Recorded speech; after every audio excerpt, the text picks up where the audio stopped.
2014 साली जेव्हा मोदी सरकार आलं तेव्हा खरंच मलाही खूप आनंद झाला होता. मी सुद्धा काँग्रेस विरोधात झालो होतो तोपर्यंत. मलाही वाटत होतं खूप भ्रष्टाचार होतो, अण्णांचं आंदोलन झालं होतं, त्याचा परिणाम होता.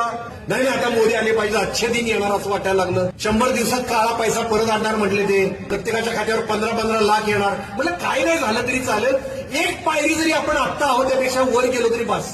आज 10 वर्षानंतर कळतंय एक पायरी वर जाणं दूर, आपण हजारो पायऱ्या खाली गेलो.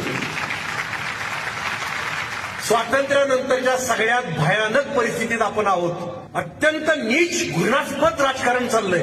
तुमच्या खिशातला पैसा रोज लुटतायत ते. शेतकऱ्याला सांगतात तुमच्या खात्यात 2,000 टाकले, आपण खुश व्हायचं? भिकारी आहे का आपण? अरे आपलाच पैसा आहे तो. आपल्याला युरिया आपल्या खतं मिळत होती 2014 साली 400-450 एक पोतं मिळायचं. एमआरपी होती 499 रुपये. आज तेच पोतं 1250 ला मिळतंय.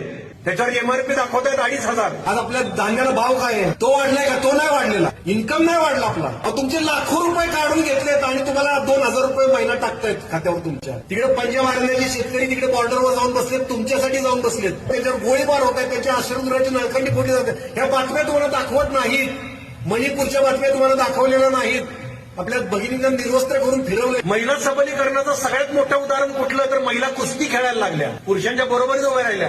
त्या कुस्तीगीर महिला रस्त्यावर आल्या, आमचं लैंगिक शोषण होतंय, त्यांना न्याय मिळाला नाही आणि छत्रपती शिवाजी महाराजांची बरोबरी करता येते.